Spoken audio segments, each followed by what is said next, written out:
ყველას გულთათ მოგესალმებით. დღეს სამშაბათია და სამშაბათობით ტრადიციულად ვიკრიბებით ხოლმე რადიო იმედის ეთერში, რათა ვისაუბროთ ბიზნესზე. მოგახსენებთ, რომ ჩვენ არ მარტო გვისმენთ, არამედ გვიყურებთ კიდეც ჩვენს პორტალებზე imedi.g და ასევე my-video.g, ისე როგორც მაგთის IP ტელევიზიის 53 არხზე და რადიო იმედის Facebook-ის გვერდზე.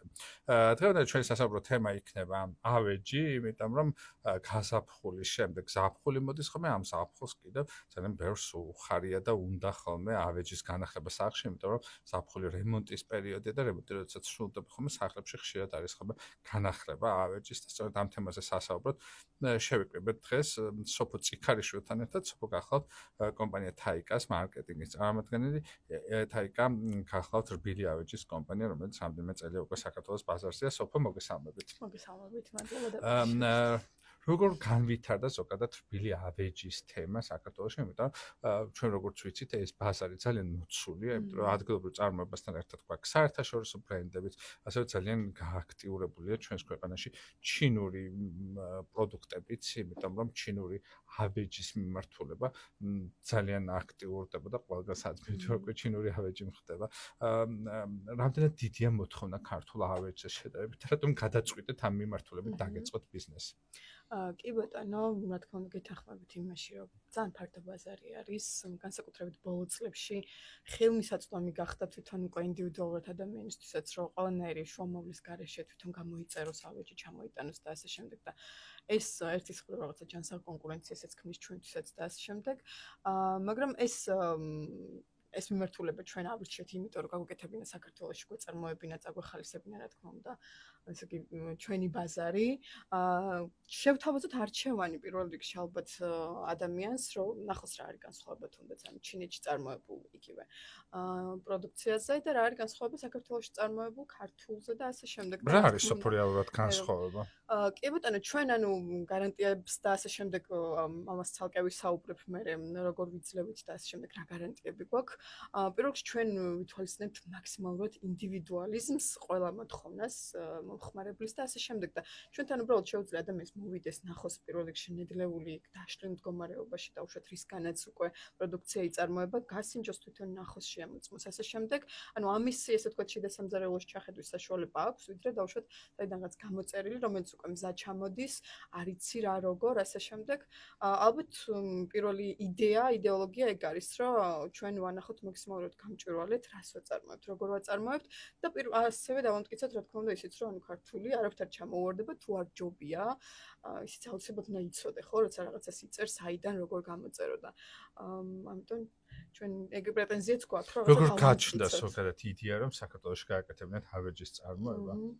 იცი რა არის ძალიან პოპულარული მიმართულება არის და პირველ რიგში მაგან მოგცა ესე ვთქვათ ბიძგი იმის რომ დაგვეწყო თავიდან რაღაცა პატარ-პატარა წარმოებებით დავიწყეთ ჩვენი პირველი მაღაზია ჩვენი პირველი ლოკაცია იყო ბორჯომში საერთოდაც და მაქედან წამოვიდა იმიტომ რომ ჩვენ დამფუძნებლები რაღაცა ბორჯომთან გვაქვს რაღაც კავშირი მაქედან წამოვიდა იდეა რომ ანუ მოთხოვნის გზიდან გამომდინარე ვფიქრეთ რომ ეს თბილისშიც ძალიან კარგად იმუშავებს მიუხედავად იმისა რომ არსებობს უზარმაზარი კონკურენცია ამ მიმართულებით ყველას ყავს რაღაცა თავისი ესე ვთქვათ community თავისი მომხმარებელი და ნუ ჩვენი მომხმარებელი ყავს ან შეიძლება სხვას თავისი და ასე შემდეგ.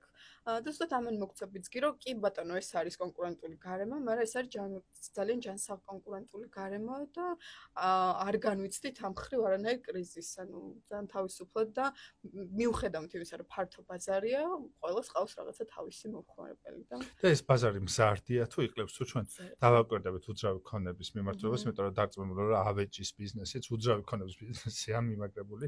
აბსოლუტურად ზრდადია. კი, ზრდადია აბსოლუტურად ბოლო 2 წლის თუნდაც გამოცდილება ჩვენა ის რომ ჩვენ რაღაცა გადაწყობა გვჭირდებოდა უკვე რაოდენობების მხრივ რაღაც სხვა მასშტაბებზე გასვლა გვჭირდებოდა თუნდაც ის რაღაცა 2-3 წლის წინ ვაკეთებდით დავუშვათ რაღაც კონკრეტულ რაოდენობას თუნდაც წელიწადში თვეში და ასე შემდეგ.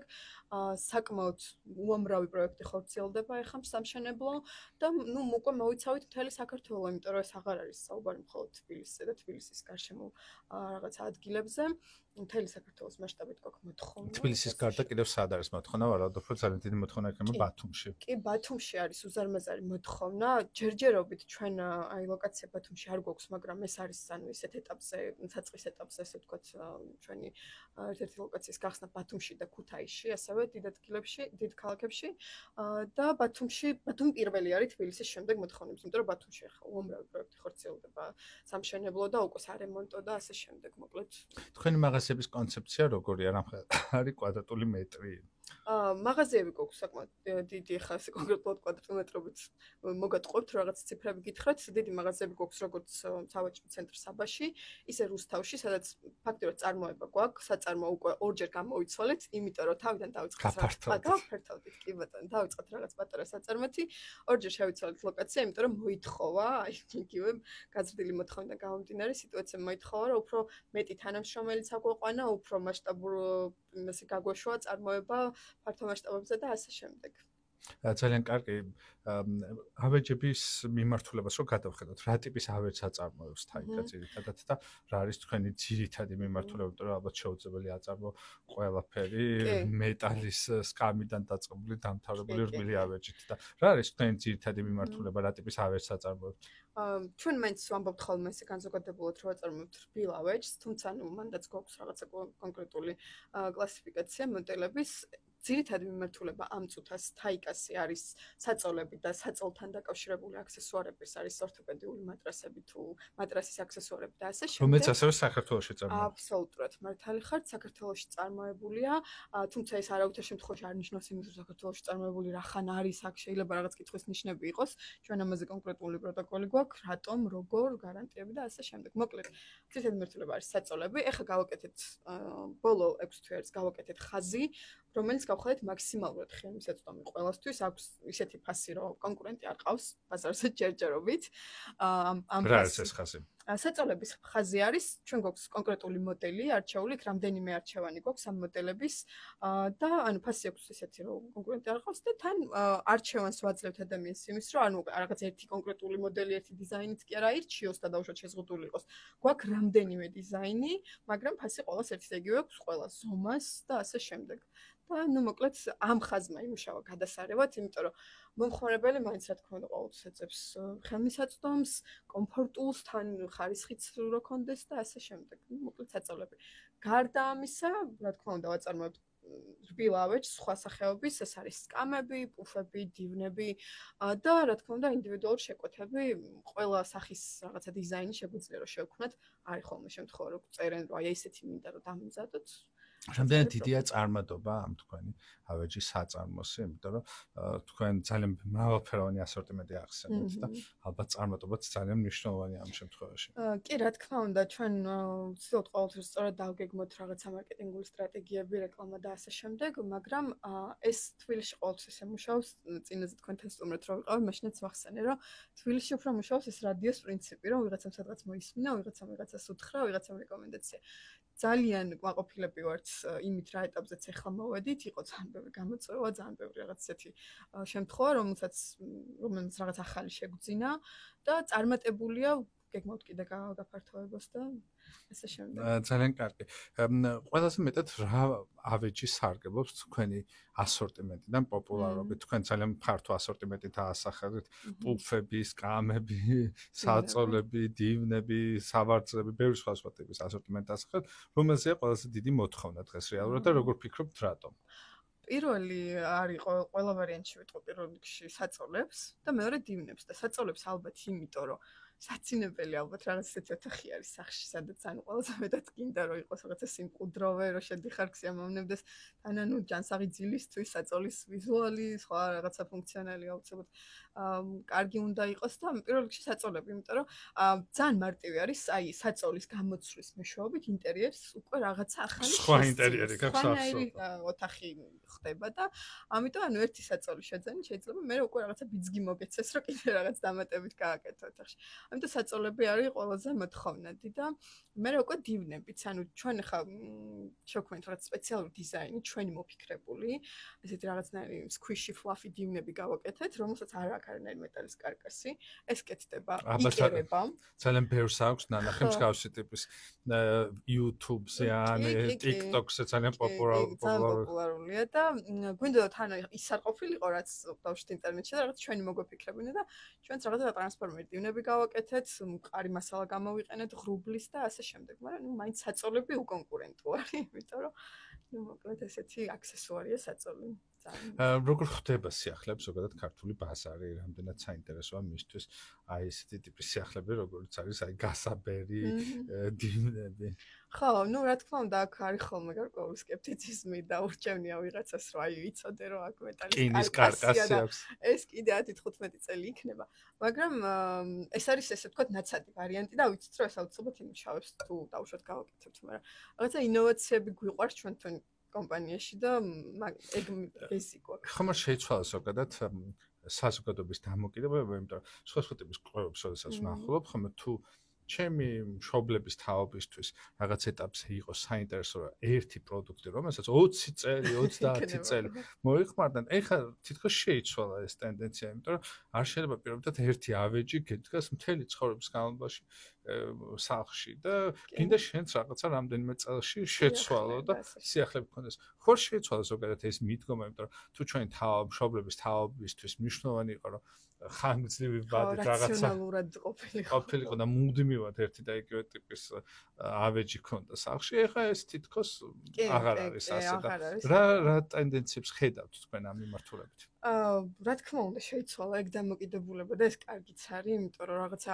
შეიძლება ვწებოდე, მაგრამ ალბათ ადამიანის ბუნება არის ისე ეგეთი რაღაცა სიახლეებისკენ მსრაფველი და ნუ უფრო ჩვენ მშობლების თაობიდან აქეთ თაობებში უკვე ახალგაზრდა თაობებში არის უკვე ის არა ქვია გაგება ეგეთი რომ ანუ რაღაცა ახალი არ გვაქვს ესე ვთქვათ ახლის შეში ჩვენ რასაც დავაკვირდით ჩვენ ტენდენციებს ძალიან ხშირად არის რაღაც ახლის ასე ვთქვათ რაღაც custom შეკვეთები გვაქვს ხოლმე ინდივიდუალურად წერენ რომ რაღაც ესეთი მინდა რომელიც რაღაც ინტერნეტიდან აღებული აქვს არ გვეკითხება იმას თუ ეს რამდენი ხანი და რამდენი წლიან გარანტიას უნდათ ზუსტად ესეთი მინდა რომ გამიკეთოთ ის შეიძლება არ იყოს რაღაცა სტანდარტული დივანი რომელიც 20 წელი იდგება და ანუ გვეუბნება რომ ზუსტად ესეთი ჩემს მნიშვნელოვანი გამიკეთოთ ესეთივე დიზაინი ფაქტია რომ ეს იმას ნიშნავს რომ ადამიანს მოთხოვნა უფრო იმაზე აქვს რომ იყოს უფრო ლამაზი, ორიგინალური, ჯდებოდეს მის გემოვნებაში და თვალს უხაროდეს, ესე ვთქვათ, დიდი ხნის განმავლობაში. და დღეს ინტერიერის დიზაინიც მთლიანად შეიცვალა, აბსოლუტურად სხვანაირი გახდა, იმიტომ რომ თითქმის ყოველ 5-7 წელში სხვადასხვა ტიპის პროდუქტები გამოდის, იმიტომ რომ აი ამ ძალიან სწრაფად ვითარდება და ინტერიერის დიზაინიც ზოგადად სამყარო იცვლება და თუ ერთი პერიოდი რაღაცა X სკანდინავიური მოდელები იყო უფრო პოპულარული, დღეს უკვე თითქმის აღარ არის. ჩვენ ვხედავთ ახლა, როდესაც თუ ინტერიერს ვინმე აკვირდება და რაღაცა ვხედავთ, რომ აი თუნდაც აბაზანის მიმართულებით ძალიან ბევრი ოქროსფერი შემოდის, როდესაც ოქროსფერი აქამდე საქართველოში და არა მარტო საქართველოში, ცენტრალურ ევროპაშიც ითვლებოდა, რომ აი ოქროსფერი მაინც და მაინც არ იყო კარგი და ეხლა თითქოს აი ეს ოქროსფერი ხო თამამად წავიდა და ასე იცვლება ავეჯის მიმართულებით. კი ალბათ ეს ესეც გაგრძელდება კიდევაც ეგ ტენდენცია რომ მუდმივად დაიხვეწება, გაუმჯობესდება რაღაცაები. დღეს ძალიან თამამ იდეებს ანიჭებენ უპირატესობას, ესე ვთქვათ, რა თქმა უნდა, ეს გემოვნების სამყარო. თან ფერებიც იცვლება, იმიტომ რომ თუ ადრესო ნაცრისფერი მუქილოჯი ნაცრისფერი არსებობდა, ეხლა უკვე რაღაც ფერებიც დაემატა და ვფიქრობ, რომ ამანაც ავეჯის მიმართულებით ძალიან შეცვალა მომხმარებლის დამოკიდებულება. რაც შეეხება მასალებს, რომელსაც იყენებთ აი ამ კონკრეტული ავეჯების დასაწყობად. საიდან ჩამოგაქვთ ეს მასალები და რამდენად არის ეს პროდუქტი made in Georgia? კი ბატონო, made in Georgia ეს პროდუქტი არის ალბათ ვიტყოდი რომ 70-80%, იმიტომ რომ ჩვენ რაღაც ნედლეულს ჩვენ თვითონაც აწარმოებთ, რომლისგანაც ვამზადებთ ჩვენს რბილავეჯს და რა თქმა უნდა გვაქვს იმპორტირებული მასალაც, იმპორტირებული ნედლეული, რომელიც ჩამოდის თურქეთიდან, სხვადასხვა ახლო ქვეყნებიდან. იმიტომ რომ აქსესუარების მოპოვება საქართველოში ფიზიკურად შეუძლებელია. ცოტა რთული აქვს კონკრეტული რაღაცა ის უნდა გქონდეს ალბათ კავშირები, რომ ხარისხიან როლიქში ხარისხი თორე ანუ არის პროდუქცია რომელიც მასალა რომელიც შეიძლება შეიწინო გააკეთო შედარებით ბიუჯეტურ ვარიანტში მოგების თვალსაზრისით მაგრამ ჩვენ ეგ მიმართულება არ გვაწყობს არ გვინდა და არ შეესაბამება რაღაცა ჩვენს იდეას ამიტომ ხარისხზე უფრო ვაკეთებთ ესე ვთქვათ, აქცენტს და როგორც ახსენე, 70-80% ეს არის საქართველოში წარმოებული ქართული ნედლეული, მაგრამ გვაქვს ესე ვთქვათ, ისეთი წყაროებიც, უცხოეთიდან ჩამოგვაქვს თურქული მასალა. რაც შეეხება სამუშაო ძალას, ალბათ ერთ-ერთი ყველაზე დიდი გამოწვევა სამუშაო ძალა, იმიტომ რომ ბოლო პერიოდს განმავლობაში ამ გაცემაში არ მყოლია არც ერთი სტუმარი, რომელსაც არ ეწოწუნა სამუშაო ძალაზე, იმიტომ რომ დღეს საქართველოში ძალიან რთულია, მით უფრო როდესაც წარმოებაა და აი ამ წარმოებას კიდევ გაორმაგებული მუშახელი ჭირდება. რამდენად დგას თქვენთან ეს საკითხი და რამდენად მარტივია დღეს საქართველოში პროფესიონალი ადამიანები იპოვო, რომელიც ავეჯის მიმართულებას ქმნის. ჩვენი ტკივილიც არის, და გითხრათ, აქედან დავიწყებ.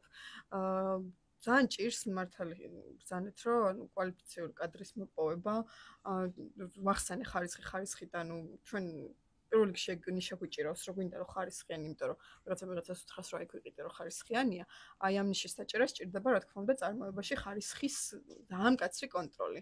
და რა თქმა უნდა, ჩვენც გვაქვს ეგ პრობლემა, რომ მოვიძიოთ კვალიფიციური, მაღალკვალიფიციური კადრი, რომელიც დაუშვათ არ საჭიროებს 2-3 თვეში შეცვლას და რაღაცა გადამზადებას. თუმცა მქონდა პრაქტიკაში ეგეთი შემთხვევები, მყავდა კადრები, რომელიც ჩვენ თუნ გადავამზადეთ, ჩვენ თუნ რაღაცა ჩვენი მიმართულებისკენ მივეცით, ესე ვთქვათ, გეზი და ნუ ამ ეტაპზე ვცდილობთ, რომ სტაბილურად ვიყოთ სიტყვით კადრების მხრივ, მაგრამ ნუ არის რაღაცები. რა თქმა უნდა, წარმოების დასთან ერთად დაგჭირდა კადრების მეტი კადრის მოძიება და ასე შემდეგ. მოკლედ მუდმივად გვაქვს ეს საკითხი ჩვენს დღის წესრიგში, მაგრამ ჯერჯერობით მკვლდებით. თქვენ რამდენჯერ მეახსენეთ ხარისხი. როგორ ხორცელდება ზოგადად ხარისხის კონტროლი და რა შეიძლება ვასწავლოთ ჩვენს მსმენელს და მაყურებელს, როგორ შეუძლიათ გაიარკვიონ საერთოდ ესე თუ ის ავეჯი საწოლი იქნება ეს თუ მატრასი იქნება თუ დივანი, რასაც თქვენ აწარმოებთ, რამდენად ხარისხიანია. ალბათ არსებობს რაღაცა ტიპის ხარისხის კონტროლის მექანიზმები და მომხმარებლისთვისაც არსებობს რაღაცა ტიპის რჩევები, როგორ გავარჩიოთ ერთმანეთისაგან ხარისხი. კი, არსებობს, რა თქმა უნდა, ჩვენ წარმოებაში თავისთავად გვაქვს რაღაც ჩვენი პროტოკოლი, რომელსაც არავინ არ გადაუხოს და ვიცით, რომ აი ამ ხარისხში, ამ რაოდენობაში ესე ვამზადებთ. და რა თქმა უნდა, ახლა გარანტიები, ასე შემდეგ, ოფიციალური საბუთი საგარანტიო, ეს რაც დავუშვათ მომხმარებელს იცავს რაღაც ასპექტში და აი რჩევები დავუშვათ როგორ შევამოწმოთ. აი მატრასების ახლა ვახსენეთ წეღან რომ მატრასებსაც ვაწარმოებთ და რა თქმა უნდა ურჩევნია ადამიანს როცა საწოლს იძენს ერთ ადგილას მე სადღაც არ წავიდეს კიდე და იქვე მატრასიც იყიდეს.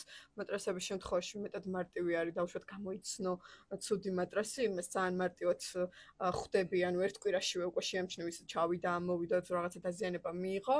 მატრასის შემთხვევაში, საწოლის შემთხვევაშიც ალბათ ეგრე მუშაობს, მაგრამ საწოლის შემთხვევაში ვიზუალურადაც კი ხშირად ეტყობა უხარისხოდ დამზადებულ მოდელს, რომ ეს რაღაცა მიმაგრებული არის არასწორად, სიმეტრია არის დარღვეული, თუნდაც ქსოვილზე და ასე შემდეგ. ანუ არის ხოლმე რომ ფოტოში შეიძლება ერთი იყოს და საერთოდ რეალურად რაღაცა სხვა ხარისხი, სხვა ფერი და ასე შემდეგ მოგიტანონ და აი მაგებისგან ყველანაირად ვცდილობთ რომ თავი დავიზღვიოთ, ესე ვთქვათ, თუმცა რა თქმა უნდა არსებობს ხოლმე რაღაც ეს სიტუაციები, როცა აუცილებლად მომხმარებლის მხარეს ვიჭერთ და თუ რამე ხარვეზი არის და ასე შემდეგ ეგრევე გამოსწორდეს, ან ახლით შეიცვალოს მოდელი და ასე შემდეგ. ნუ ეს ახლა ალბათ ადამიანური ფაქტორის გათვალისწინებით ხდება ყველა წარმოებაში ეგეთი რაღაცა ხდება. მაგრამ ნუ ჯერჯერობით ესეთი მომჩივანი გარანტიასაც მინდა გკითხოთ, ზოგადად საქართველოს კანონმდებლობის მიხედვით თითქმის ყველაფერს აქვს გარანტია და თქვენ შემთხვევაში რამდენად ვრცელდება მსგავსი ტიპის გარანტიები თქვენს პროდუქტებზე?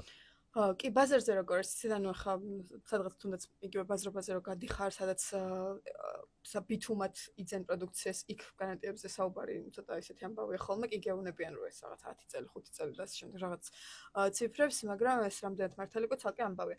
ჩვენ გადაწყვეტეთ, რომ დაახლოებით 1 წლის წინ რომ ოფიციალური გარანტია გაგვეცა ლიცენზიებით და ასე შემდეგ, ეს პეჭდით დამოწმებული საბუთი, რომელიც მიყვება პროდუქციას თავისთავად და იქ გაწერილი არის ყველა პირობა მომხმარებელთან მიმართებაში ასე შემდეგ და ნუ ან საერთოდ შეკეთებას თუ არ გულისხმობს საგარანტიო პირობა, ეგრევე გულისხმობს გამოცვლას, ახლით ჩანაცვლებას და ასე შემდეგ.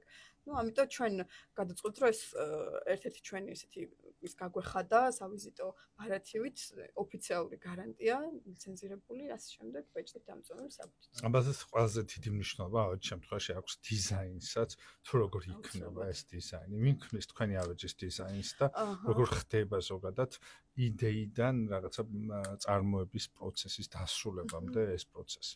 ხო, ეხლა ბაზარზე სხვათა შორის ესეთ სიტუაცია, რომ არის გავრცელებული რაღაცა ერთნაირი დიზაინის, ანუ რაღაცა დავაკვირდით ტენდენციას, რომ არ გავრცელებული რაღაც სტანდარტული დიზაინი, რომელიც სადაც არ უნდა გაიარო, ყველგან ხდება. ხო და აი ჩვენ ეს არ გვინდოდა ზუსტად რომ რაღაცით გამორჩეული ის შეიძლება ადამიანს გონია რომ ხან ყველგან კარგია და პოპულარულია, ყველგან ბევრი როა, მაგრამ რაღაცებში ვცდილობთ რაღაცა ჩვენი შტრიხები შევიტანოთ, რაღაცით განსხვავებული ვიყოთ.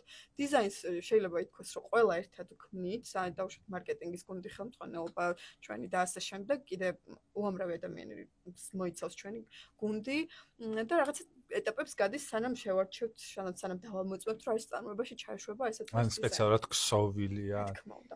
აი ქსოვილებში ვცდილობთ, რომ დავიჭიროთ რაღაცა განსხვავებული მიმართულება, ანუ შევთავაზოთ არა ის, რაც ყველგან არის, არამედ რაღაცა განსხვავებული ტექსტურის, თუნდაც თვისებების და ასე შემდეგ ქსოვილი და სხვადასხვა მასალა, რომელსგანაც მზადდება. როგორ დაიხვეწა ზოგადად ქართველების გემოვნება ამ მიმართულებით? ძალიან დაიხვეწა, მინდა გითხრათ. რა თქმა უნდა, ჩვენ გვაქვს ხა წარმოებაში დიზაინები, რომელიც არის უნივერსალური და ყველანაირ ინტერიერში არაჩვეულებრივად ყოველთვის მოდაში იქნება და კიდე 10 წელი რომ არ იქნება დანაშაული ამისი ქონა. მაგრამ გემოვნება, ანუ უამრავი მომხმარებელი მუდმივად აი წეღანაც ვახსენე, უამრავი ინდივიდუალური შეკვეთა გვაქვს, აი ზუსტად ესეთი მინდა, რამდენად შეძლებთ და ეს ძალიან გვიხარია ეს ფაქტი, იმიტომ რომ რამდენ ხანში ხდება ხოლმე განშტების შეკვეთების თამუშავება, იმიტომ რომ ინდივიდუალური მოერგება, როცა საწარმოერგება ხოლმე, ამას რა თქმა უნდა რაღაცა პროცესი მიყვება და ხანგრძლივად ახლა. თქვენ შემთხვევაში როგორ არის? ჩვენ შემთხვევაში ვცდილობთ რომ მაქსიმალურად გავამარტივოთ და მარტივად და რაღაც კონკრეტულ მოკლევადებში მივაწოდოთ ხოლმე უკვე ჩაბარება პროდუქტის და ასე შემდეგ, მაგრამ ბოლო პერიოდში, აი ზუსტად რაც ვახსენე 6 თვის წინ ეს ახალი მიმართულება რაც დავიწყეთ ბიუჯეტური საწოლების, ძალიან უამრავი შეკვეთა გვაქვს, მოკლედ მოცულობა იმდენად გაიზარდა, რომ ადრე თუ გჭირდებოდა რაღაცა 2-3 დღე, სამუშაო დღე, აი ხო გჭირდება 10 სამუშაო დღე, ხანდახან ოდნავ მეტიც და თუ დავუშვათ მომხმარებელი მზად არის რომ ეს დრო დაგველოდოს და ასე შემდეგ, ჩვენ გვირჩევნია და მომხმარებელსაც ურჩევთ ხოლმე რომ ან ნაჩქარევად დამზადებული და ასე შემდეგ მოგიტანოთ უკვე ესეთი აწყობილი, გამზადებული, რომ არ გექნებათ არანაირი პრობლემა და ასე შემდეგ. მოკლედ 10 სამუშაო დღე არის ჯერჯერობით, სანამ გავიზრდებით კიდე და დაგვემატება სამუშაო ძალა, აი სამუშაო დღე არის მაქსიმუმი ჩაბარების, ანუ შეკვეთიდან ჩაბარების დღე. ამ ეტაპზე როგორც თქვით, თქვენ ერთი მაღაზიით ხართ წარმოდგენილი ორი მაღაზიით ვართ, თბილისში კი ბატონო, თბილისში ერთი ლოკაცია გვაქვს ჯერჯერობით. მაქსიმალურად ვცდილობთ რომ გავფართოვდეთ, მაგრამ იმდენ ესე ვთქვათ ლოჯისტიკურ რაღაცა საკითხებთან არის დაკავშირებული, ხო? საწყობია მნიშვნელოვანი რომ მქონდეს იქ. მთელი პროცესებია და მთელი ჯაჭვია. ხო, თანამ პარალელურად გაზრდილი უკვე წარმოება ყოველდღიურად წარმოებაში მოთხოვნა იზრდება და ლოჯისტიკურად ცოტა ისე ვართ, მაგრამ მაგ მიმართულებით მივდივართ რომ მარტო თბილისი არ მოვიცოთ და ახლო ქალაქები და ასევე ყველაზე დიდი ქალაქები. რამდენად გაქვთ გეგმაში საქართველოს ფარგლებითაც ჩვენი პროდუქტების გატანა, იმიტომ რომ ბოლო პერიოდის განმავლობაში ძალიან პოპულარული გახდა ქართული პროდუქტები, არა მარტო საქართველოში, არამედ უცხოეთშიც და რამდენად არის ამ მხრივ თქვენთან მოთხოვნა? იცით რა არის, უცხოეთში ესე ჯერ მოთხოვნა არ გქონია, საქართველოს ბაზარზე ვმუშაობთ სტაბილურად, ეს ძალიან კარგი არის, მაგრამ ანუ ტენდენციას თუ დავაკვირდებით, თუ როგორ იზრდება მოთხოვნა საქართველოში, შეიძლება ცოტა ხანში უცხოეთს ვეძებთ და ეს ძალიან კარგი იქნება. თან ჩვენ თუ იმასაც დავაკვირდებით, როგორ იზრდება საქართველოში ზოგადად მშენებლობების რიცხვი და თქვენ ახსენეთ რუსთავშიც ძალიან ბევრი მშენებლობა მიმდინარეობს და თითქმის გათანაბრდა თბილისის რუსთავის ფასები და ძალიან შეიცვალა ზოგადად თბილისის იერსახეც, იმიტომ რომ ქალაქმა გაფართოება დაიწყო სხვა მხრივად და ამიტომ კი ანუ სტაბილურად უკვე მე რამდენი თვეა თბილისის მასშტაბით არ წყდება ესე ვთქვათ შეკვეთების რაოდენობა, აღარ ვიცახი არაფერს რეგიონებზე, კახეთის რეგიონი, დასავლეთი, მოკლედ ყველა მიმართულებით საქართველოს მასშტაბით ეხლა მიწოდება გვაქვს. სიტუაცია მოითხოვა რომ დაგვემატებინათ, თორე ვერიდებოდით ხოლმე თუნდაც ერთი წლის წინ თბილისის რუსთავის მასშტაბების დატოვებას, იმიტომ რომ ეს უამრავ ხარჯთან იყო დაკავშირებული, მაგრამ ერთი წლის განმავლობაში იმხელა მოთხოვნა წამოვიდა რეგიონებიდან, იმუშავა რეკლამაც რა თქმა უნდა და ეხლა უკვე დავამატეთ საქართველოს მასშტაბით მიწოდებაც. რამდენად მუშაობს ონლაინ შეკვეთები, იმიტომ რომ ჩვენ თუ დავაკვირდებით საქმიან ადამიანებს, რომელსაც ძალიან ბევრი საქმე აქვს და ფიზიკურად რო არა აქვს და დრო უფრო დეფიციტია, რომ შეარჩიო ჩვენ შეგვიძლია ნახო პირობითად არქეტიპოს ვებგვერდზე ან რომელიმე ცნობილი ავეჯის იტალიელი წარმოების საიტზე რაღაცა ტიპის ავეჯი და მსგავსი შევუკვეთო თქვენთან. რამდენად გავრცელებულია ასეთი ტიპის ტრენდი, იმიტომ რომ ძალიან ბევრს ვიცნობ საქართველოში, ვინც მსგავსი ტიპის შეკვეთებს აკეთებს და ადგილებიც ვიცი, სადაც მსგავსი ტიპის შეკვეთები ნახო ცნობილი იტალიელი დიზაინერის შექმნილი და მისი მსგავსი გაიმეორა. რამდენად ხშირია ხომ მსგავსი და რამდენად გახშირდა ონლაინ შეკვეთები თქვენს ინდუსტრიაში? პირველ რიგში კეთობთ იმას, რომ თავიდან მთლიანად თითქმის 90% ვიყავით ონლაინ შეკვეთებზე მუშაობდით, მაგრამ ბოლო პერიოდში, რა თქმა უნდა, ეს პროცენტულად გაუთანაბრდა კიდევაც ადგილზე მოსული მომხმარებლის რაოდენობას 50-50-ზე, უკვე ონლაინ შეკვეთა 50%, 50% უკვე ადგილზე. ორივეს თავთავისი პლუსები, მინუსები აქვს. ონლაინ შეკვეთები, რა თქმა უნდა, ყოველთვის იყო იქნება და ეს ჩვენ ძალიან გვიხარია. ინდივიდუალურ შეკვეთებზე ახსენებ და კიდევ ერთხელ განმეორდები, რომ აბსოლუტურად მაგაზე პრობლემა არ გვაქვს და როცა გვწერს მომხმარებელი აი ესეთი დიზაინით მინდა, ცოტა მაქსიმალურად იგივე დიზაინით გავუკეთოთ, თუნდაც ვიღაც იტალიელი დიზაინერი შექმნილი რაღაც კონკრეტული მოდელი.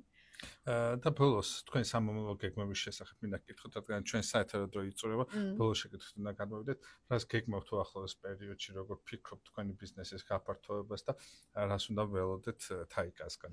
თაიკასგან დაელოდეთ, რა თქმა უნდა, გაფართოებას კიდევ ერთხელ ვიძახი, ახალი ლოკაციები გვინდა რომ მოვიცვათ, როგორც წეგან მახსენე ქალაქები, ეს იქნება თბილისის გარდა უკვე ბათუმი, ქუთაისი, უკვე ასე შემდეგ, მოკლედ ყველა ქალაქში გვინდა რომ ჩავიდეთ, ადგილზე მივცეთ საშუალება მომხმარებელს, რომ ადგილზე მოვიდეს, ნახოს, გატესტოს და ასე შემდეგ და ისე გააკეთოს შეკვეთა, შეიძინოს. და რა თქმა უნდა, გვინდა რომ ეს ჩვენი ნიშა, რაც გვიჭირავს, რომ დავრჩეთ ინდივიდუალურები, შევინარჩუნოთ ხარისხი, აი ამ ყველაფერზე რაღაცა ახალი სახე შევძინოთ, აი ამ ორ ამოცანას ჩვენი რაც არის.